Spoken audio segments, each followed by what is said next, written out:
బాలు కోసం సత్యం కారు కొన్న ఆయన దగ్గరికి వెళ్ళి ఆయన్ని కన్విన్స్ చేసి మొత్తం మీద కారు తిరిగి ఇవ్వడానికైతే ఒప్పుకుంటాడు. కానీ ఒక కండిషన్‌తో. నేను 3,00,000 పెట్టి కొన్నాను. దీని మీద నేను చాలా వరకు ఖర్చు చేశాను.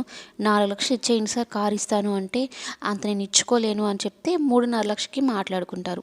ఎలాగోలా అమౌంట్ రెడీ చేసి మీకు ఫోన్ చేస్తానని చెప్పడంతో సరే అని వెళ్ళిపోతారు. అటు తండ్రి బాధని, కొడుకు బాధని ఇద్దరిని అర్థం చేసుకొని కారు అయితే ఆయన తిరిగి ఇస్తానన్నందుకు చాలా సంతోషమే. మామూలుగా అయితే ఎవరు ఇవ్వరు కదా! ఇక సత్యం ప్రభావతితో మాట్లాడతాడు. ఇంటి పత్రాలు తాకట్టు పెడదాం అనుకుంటున్నానంటే ఫస్ట్ ఒప్పుకోదు. ఉన్నది ఒక్కటే కదా ఆడపిల్ల ఉంది అది ఇది అని. మరి నువ్వు మనోజ్ కోసం పెట్టినప్పుడు లేదా అన్నట్టు సత్యం బుద్ధి చెప్పి ఎలాగోలా ఒప్పిస్తాడు. సరే పెడితే పెట్టారులే కానీ ఇంకొక 2,00,000 ఎక్స్ట్రా తీసుకోండి.